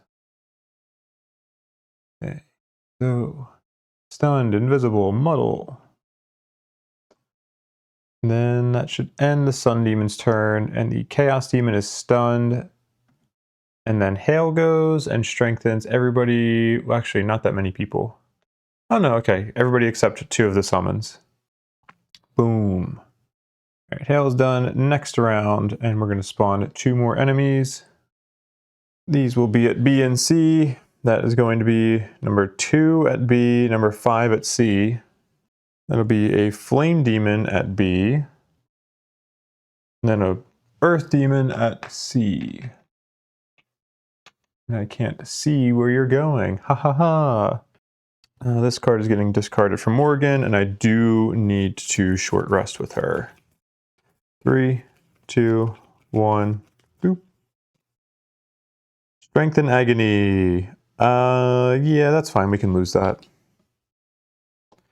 For round 8, I'm going to go early with Desmond. I'll probably just do this attack on the Chaos Demon to start getting it lower on health. But I want Desmond to start coming up here, and I haven't been doing a good job of using his items. We have the Scepter of Zorn, which I want to use this round. Probably also use the Warding Rod, then maybe Lucky Eye we use next round. But Scepter of Zorn and Warding Rod will be nice for some damage mitigation. With Morrigan, I'll probably just be going up and attacking that Sun Demon to stun it, getting a little bit of healing on myself, ultimately just losing 1 health. Then Satha is going to do some damage to this Chaos Demon. We can hopefully get it pretty low on health. This can also go away because that was just meant for the trap. And then we can get some damage mitigation with the bottom of Spur Their Spirits. And then I'm just playing the last 2 cards that we have in hand for Arya. Let's draw. Okay, Wind Demon doing a decently large attack. I think that'll end up being against Satha. Chaos Demon also doing a pretty large attack. Ooh, baby. Hopefully we can... I don't know if we're actually going to kill it this round, though. Well, Satha needs to start taking some damage. I mean, she hasn't taken any damage yet. She still has ward, so she should be okay. The Sun Demon should be stunned. Okay. Yeah, Hail should not be strengthened. Desmond starts, so we'll do the top of Hamstring. We'll gain an experience. It's going to be an attack 5. Oh yeah, attack 5 at advantage. +0 or +0. Okay, nothing fancy. Just 5 damage. And immobilized. Maybe we try to take advantage of that. Oh wait, did I even spawn? I did not spawn the Flame Demon and Earth Demon. Okay, 1 second. Okay, I think we drew probably the worst card we could have with the Earth Demon. Flame Demon is going to be doing an attack. It would just probably end up hitting the jellyfish. But the Earth Demon, on the other hand, is going to be attacking every adjacent enemy. I'll have to think about how I want to handle that, because as is, that would be brutal. Then let's have Desmond go up 1, 2, 3. We'll go there, and then we're going to use Warding Rod to get ward on. We'll put it on ourselves and the jellyfish. Ward, and where are you at? Ward. Then we will also use Scepter of Zorn. We're going to get a poison on ourselves. And then poison and curse 3 enemies. Let's do that to the Earth Demon. Oh wait, can the Earth Demon be poisoned? I forget. Earth Demon, Sun Demon, and Flame Demon. Poison and curse. Okay, that is used up. And then I might want to use Stamina Potion just to get another card back in hand for potentially losing. So let's do that. We use Stamina Potion. I have to make sure it's a level 1 card because I was screwing that up for a while. Let's do First Aid. Actually, yeah. Okay, that'll end Desmond's turn. Morrigan will go 1, 2, 3 there and heal 1, and then we're going to take 2 damage. So go up 1 and then lose 2 and gain an experience. That's going to be an attack 4 on that Sun Demon.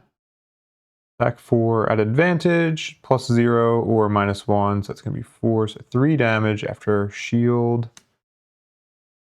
and stunned.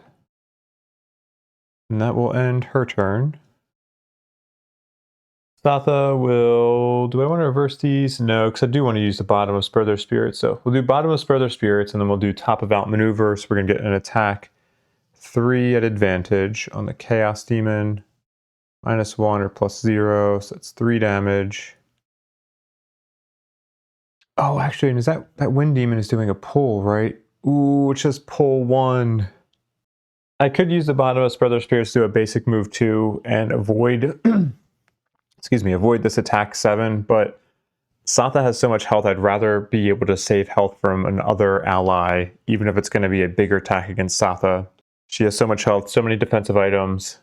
Yeah, okay. I'm not going to move. I'll just stay as is, and we will end Satha's turn.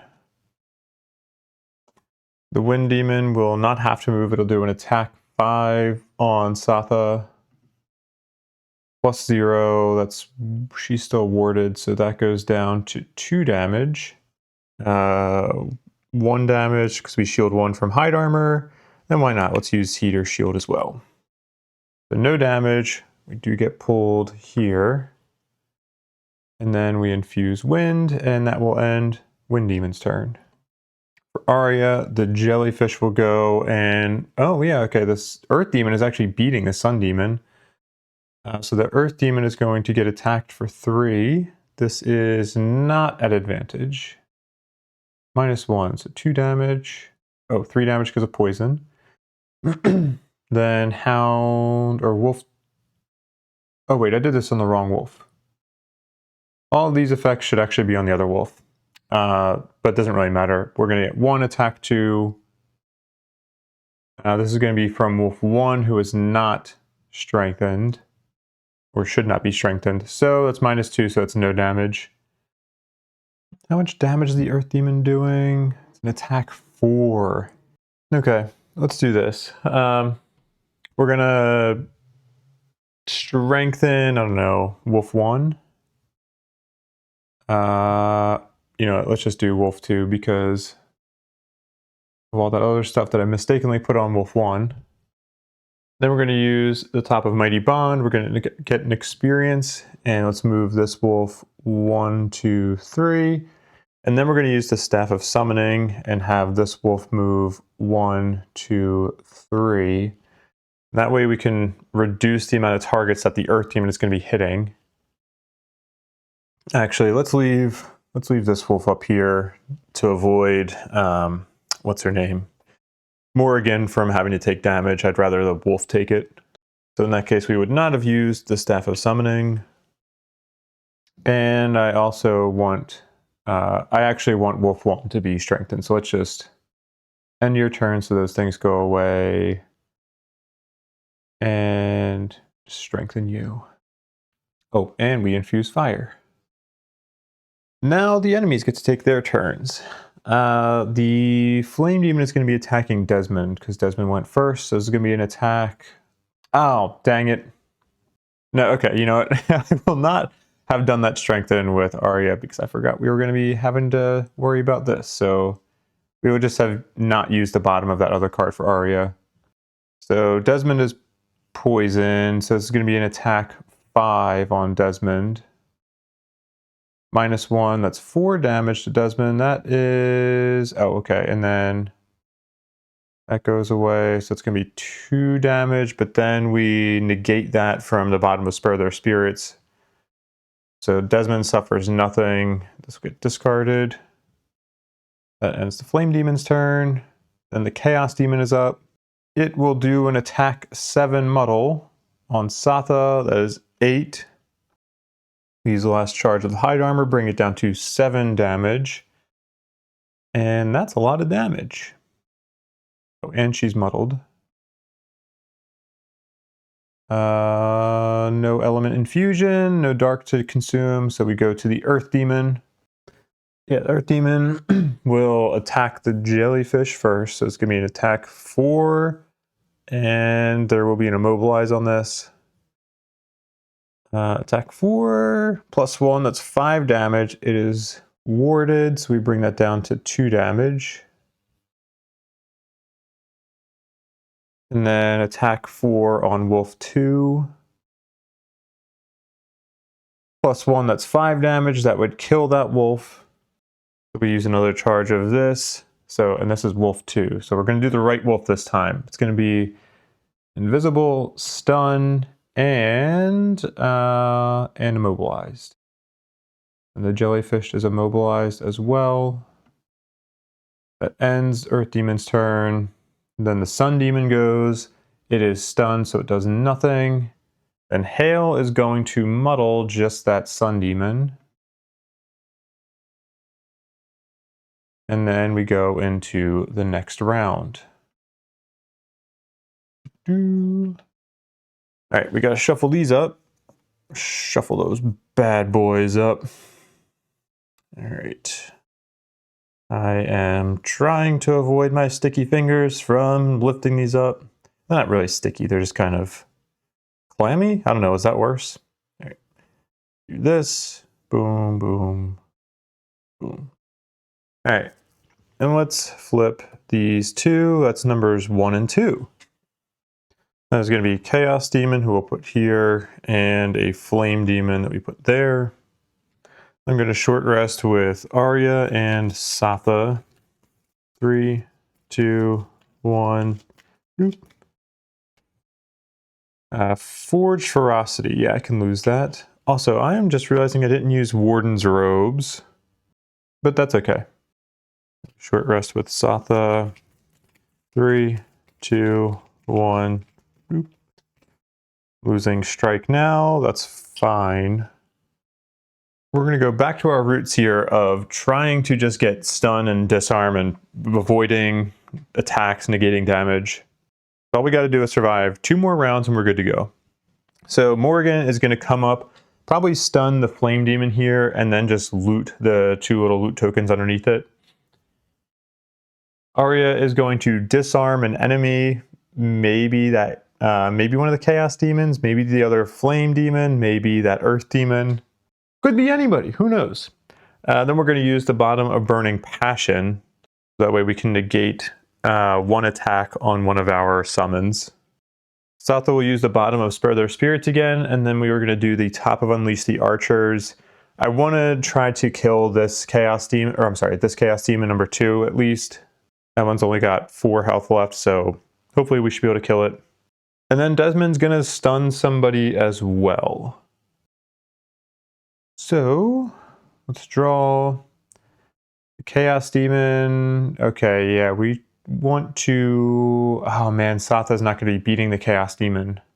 Okay, I might need to reconsider some things based on that.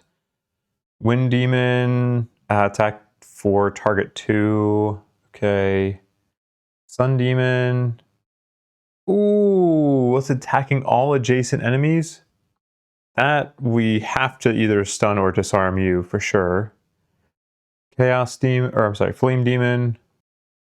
Decent attack, but single target, not too bad. Then the Earth Demon is also doing an AoE. Alright, I think Earth Demon, Flame Demon, Wind Demon are the biggest targets to avoid. Prevent them from attacking. Or Earth Demon, Sun Demon, Wind Demon. I'm still going to try to do this loot with Morrigan, even though this Flame Demon's not going to be, or it's probably still going to be attacking her. Let's move here. As I move everybody around. Okay, we'll clear those off in a second. So just take those off the board now. So we move 3. We're going to suffer 2 damage. We can stun the Sun Demon. And we're going to infuse fire. Is that a bad thing? No, that's okay. And then we loot 1 and shield 1, so it's going to be 2 more loot for Morrigan. And that will end her turn. Arya is up, so the jellyfish is going to do an attack 3 on the Sun Demon. Are you strengthened at all for any reason? No. Attack 3, +1, that's 4. Oh, and it's poison, so that's 5, -1 from shield is 4 damage. Then Wolf 1 will come down here and do an attack 2, pierce 1. -1, that's not going to be any damage now, is it? No. Wolf 2 does not get to go. And then Arya will disarm the Wind Demon. And then we'll play the bottom of Burning Passion and end Arya's turn. The Chaos Demons are both going to attack Satha, so we may be losing some cards here. Attack 6, Muddle on Satha. Nice! One of the curses. Okay, so Satha is still muddled. Oh, she's already muddled. Okay. And then attack 6, Muddle. +0 on poison, so Satha becomes poisoned. And we'll take 6 damage. Ah, dang, that poison's annoying because now we can't really do much with the healing potion. But can't prevent that. So that is going to end the Chaos Demon's turn. Then for Satha, we're going to do... Let's start with the top of Unleash the Archers. We'll grant... let's grant Wolf 1 an attack 3. He's going to infuse ice. Attack 3 on Chaos Demon 1. This is with Arya's deck. Oh, dang it. -1. That's 2 damage. You. And nobody else is really low on health, are they? No, not really. Let's just grant Arya an attack 3, and she'll do it on that Earth Demon. So it's actually 4 from the poison, so that's going to be +0, 4 damage. Where are you at, Earthy? There you are. 4 damage. Okay, then we play the bottom of Spur Their Spirits, and that'll end Satha's turn. Also, I'm actually not positive how these two cards would interact with each other. I would assume you can choose which one to use when the next source of damage comes up. It would be kind of lame if both of them happen. Like if the next thing to get attacked would be my summon, it'd be kind of annoying if it was like both of them trigger. But I'm going to say that if it was my summon, I could choose which one to use. But hopefully we can just avoid that situation. Desmond is up. Let's have Desmond come down here, 1, 2, 3, and do an attack to stun. Oh wait, no, this. Dang, I should have thought about this. This Chaos Demon is not damaged. Oh wait, I haven't done anything to the Earth Demon yet, have I? No, okay, so sorry. Desmond was, where was Desmond at? Desmond was here, so we can go 1, 2, 3, and then do an attack to stun. It's actually going to end up being attack 4 stun after poison and vital strikes. Attack 4 stun. That's +1, that's 5 damage to that Earth Demon. 5 damage and stun. And we gain an experience, and that will end Desmond's turn. Then the Wind Demon is up. It is disarmed, and it's already adjacent to an enemy, so it's just going to stay there. The Sun Demon is up. It's stunned, so it doesn't go. Flame Demon is up. Both of them will get to attack. Number 4 is going to go first and do an attack 5 on Satha. Actually 6, because she... Oh, did I already take her turn? Yeah, I will have used the healing potion on her turn to clear that poison. She's at least no longer poisoned. It's going to be an attack 5. Okay, +1, that's 6, so she needs to lose a card. Let's have her lose Outmaneuver. Then Flame Demon 5 will move down here and then do an attack 5 on Morrigan. That's +1, that's 6. She's shielding, so that's 5. But then we can use Spur Their Spirits to negate that damage. So Morrigan suffers no damage, Flame is strong, and that ends Flame Demon's turn. Earth Demon is stunned, so it skips its turn, and then Hail is going to strengthen only a handful of things. Let me take care of that. Okay, those things are strengthened, and then that's going to end Hail's turn and end that round, and we're in round 10. So let me discard this, and oh yeah, I guess we didn't have any... I've not been doing a good job of using this, because I haven't really negated much damage with it. That's okay. We've negated a lot of damage overall. We're going to flip this. Oh man, did I put these in order? Oh my gosh. I really hope the rest of them in order. Okay, this will be a Wind Demon at B and another Earth Demon at C. Wind Demon at B, Earth Demon, I think we'll go, I guess we could go here. And then I'm just kind of curious. Let's see, are these in order? Oh my gosh. All right, there's 5. Okay, come on. Oh my god, I put them in order. That's amazing. Nice. That tickles me. That's good. Okay, let's dismiss this. Let me add the other enemies. All right, they are added. Now I'm just going to short rest with everybody just so I can have as many cards in my hand as possible. Because we're probably going to be losing some cards to attacks and getting some experience. 3, 2, 1. Okay, Sawbones, we're losing first aid. That is fine. How many cards have I lost total with Sawbones? Only 2. That seems suspiciously low. Did I rest with him and then just not lose a card at some point? It's entirely possible I did that. I'm not sure. Okay, let's rest with Soutether Arya. 3, 2, 1. Okay. Burning Passion, yes, we'll lose that. So we get our disarm card back. Rest with Morrigan. 3, 2, 1. Boom. We lose Shiny Distraction. That's fine. And then we'll rest with Satha. 3, 2, 1. Unleash the archers, that's fine. Nice. For round 10, for basically everybody except Satha. No, actually even Satha, I'm sorry. For everybody, I'm just going to be doing things that get me experience. So we're just going to go into the round and see how it goes, because all we need to do is survive.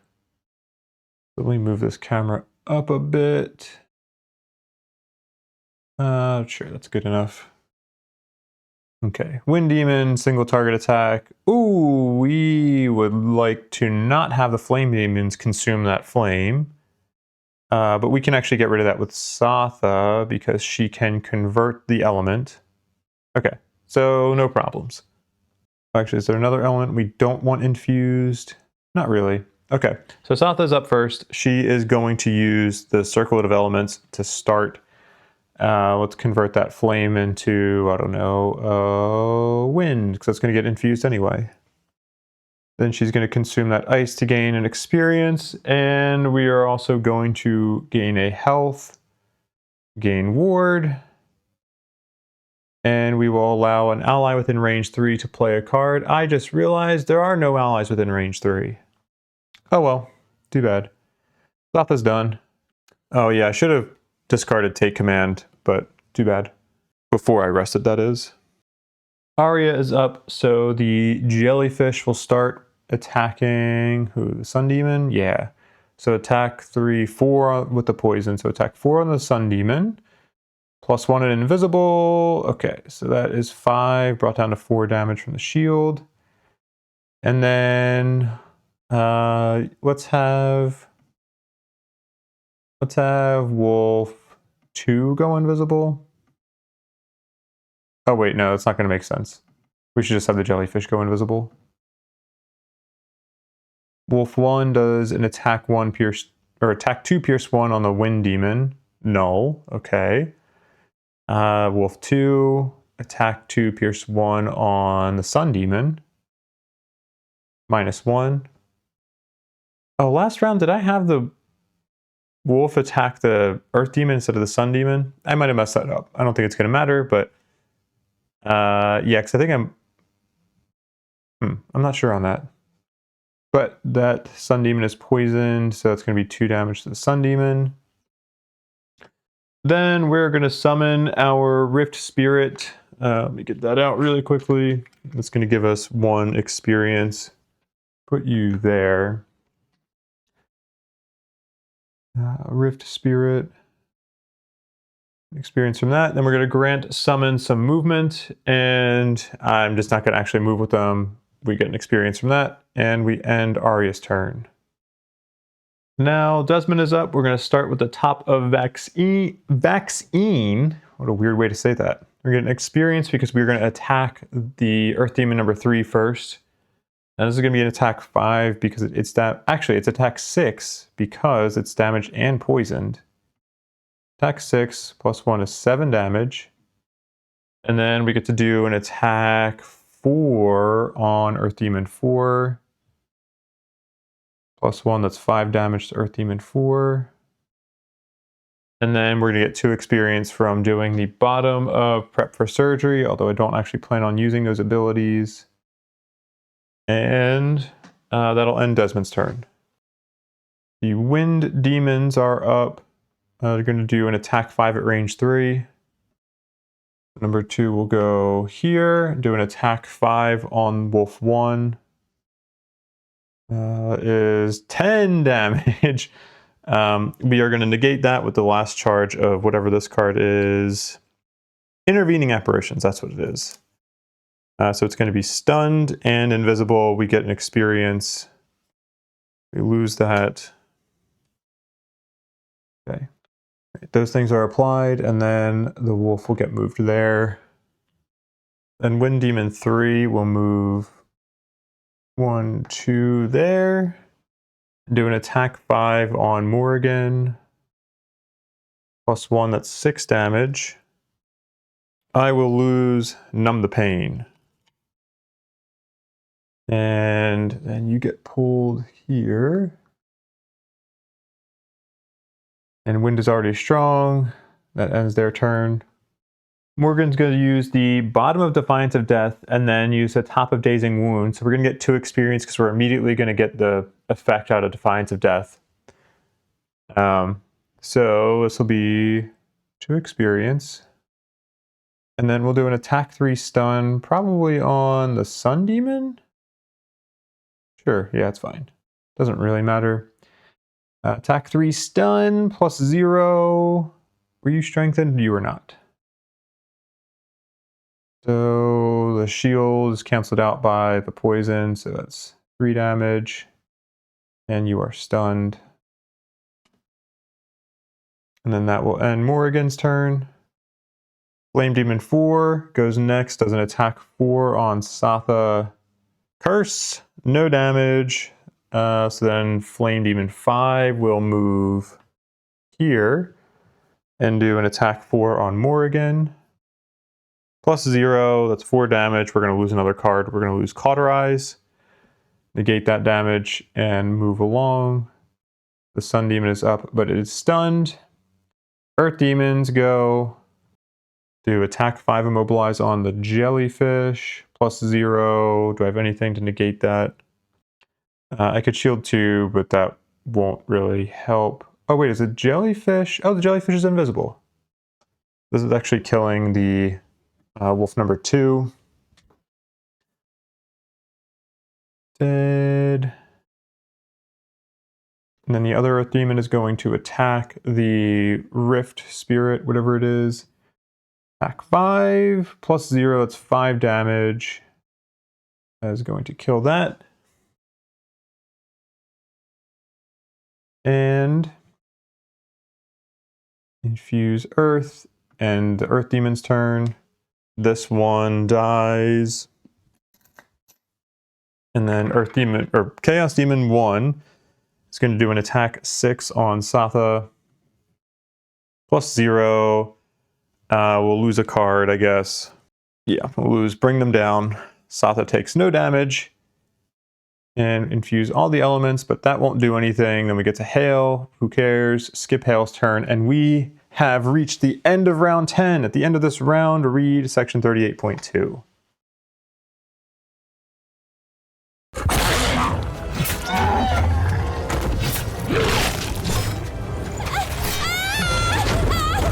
Hail screams with hair-raising intensity.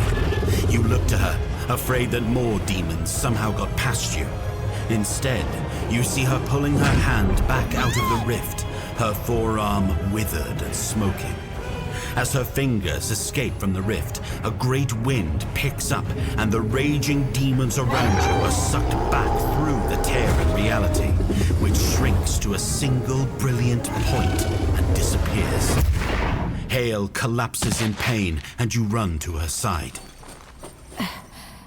Don't worry. She says with a wince. This old body has seen far worse. She lets out a groan that soon turns into laughter. That really was something though, right? If there's one thing I can depend on you lot for, it's a challenge. Here, help me up. I need to get back to Gloomhaven and write some of this down with my good hand.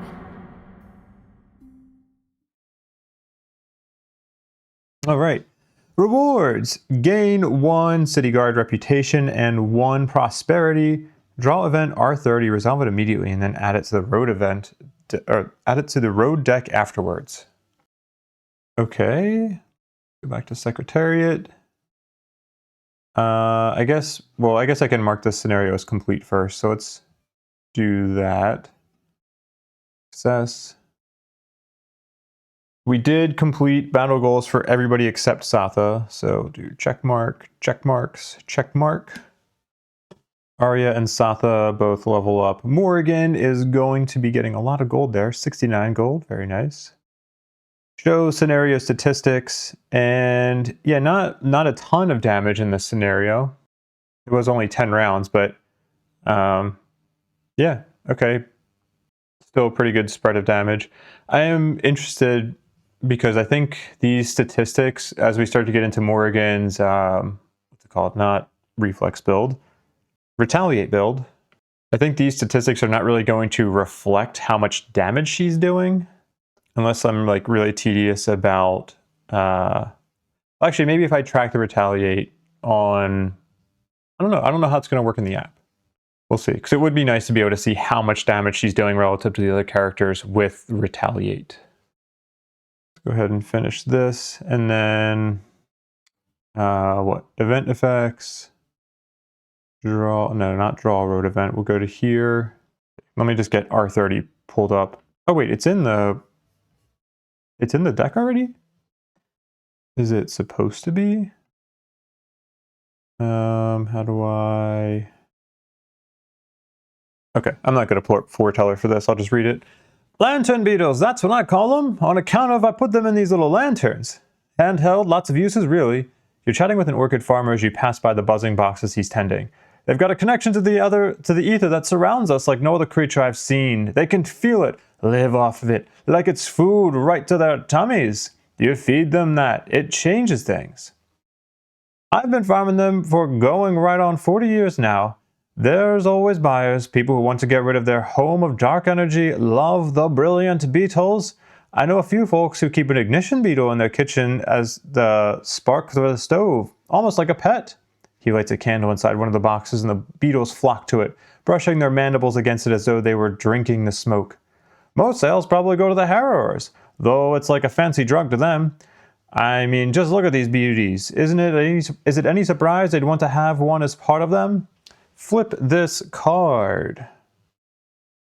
Okay, the party may lose 15 collective gold to check one of the boxes below and gain the corresponding item. Okay, we will lose the gold. Let's do the ignition beetle because we're going to have a couple of people who have affinity to the fire elements. We'll check that. And actually, I think I need to go exit out of full screen mode. Flip this card. Ignition beetle.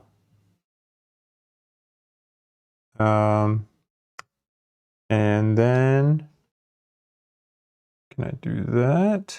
Okay, let me just take care of this manually. All right, I lost 8 gold from Satha, 4 gold from Morrigan, and 3 gold from Desmond, and gave the item to the only person who didn't lose any gold, Arya. And this item lets us consume any element to infuse fire. So we take that. Let's also check off, I don't think I checked this off for you earlier. I know I gave Satha a check mark for her personal quest. Morrigan, this was not a side scenario. Desmond, we did do this. Okay, let's jump over to this screen. And we'll do a quick debrief before we wrap this up. Yeah, I mean, this scenario went extremely well. I was a little nervous that it was going to be much harder because I was doing it at +2 difficulty and had the imbuments going. I think we had some things go in our favor just in terms of some good monster ability draws. But mostly, I think the thing that went best was just the strategy in terms of how much crowd control we were able to do with stunning, disarming, negating damage. At the same time, we were still able to kill a lot of enemies early on. That was in large part because of how many blesses we had in a lot of the decks. I think if we didn't have those blesses, or at least some of the ones, because I think we got some from a road event, right? Was that what we did before the scenario started that gave us some extra blesses? But there were some items that I didn't really use that could have also helped us. Faded Verses, I don't think I ever used. Black Card, I didn't use. I didn't even end up using Lucky Eye because we were just getting strengthened every other round from Hail. So those were some things I could have done to make up for some of the luck that I didn't, I didn't do a good job of using all my items. But I don't think I needed to. I think everything else went very well. I think my card choice ended up being, my card use ended up being pretty good with getting those stuns on the right enemies at the right time. I'm surprised at how long my summons lasted. I was expecting to try to hold on to, Unending Dominance, because I was kind of thinking that Intervening Apparitions would expire sooner, and I'd want to use Unending Dominance to get that card back. Luckily, I didn't end up needing to do that because we were able to keep those summons alive and not using any charges of this until like the second half of the scenario, basically. So that was another thing that went well. I also had enough mobility to be kind of jumping back and forth between the different halves of the room. I think one of the important things I did early on was being intentional with trying to keep all of Arya's summons up in this top corner, because that allowed us to like, okay, we're just going to lock this corner down with all the summons focusing on an enemy there. And that allowed us to kind of bounce around with the other characters, do a mix of damage and crowd control. Like, I think up until, round 6 or round 7, we were basically eliminating enemies at the same rate that they were coming up, or roughly the same rate. So we didn't really start to get overcrowded until, like, round 7-ish.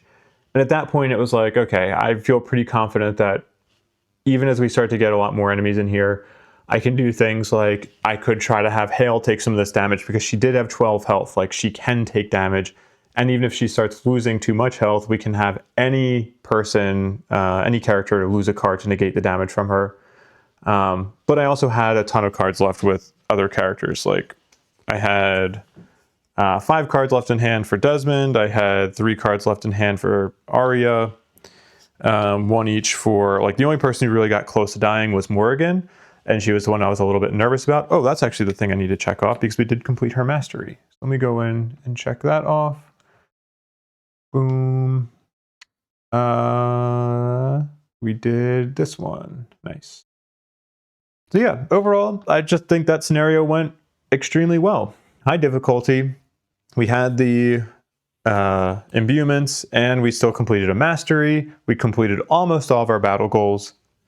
What was the one that we had for Satha that we didn't complete? Duelist? Yeah, I don't know. I think I would have failed that one a couple of times, so I think that was just a bad pick. I think this scenario also is better to do with more characters, because yes, you end up making every spawn an elite, but I think at the same time, you're not increasing the number of enemies at all.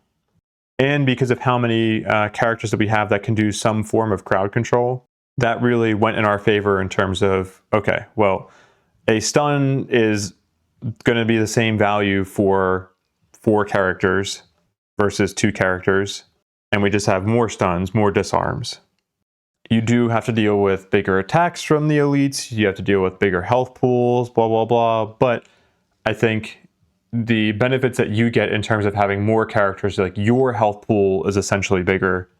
You have more characters to spread the damage out to in terms of card loss. I think all those things kind of just point to this scenario just being easier to manage with more characters.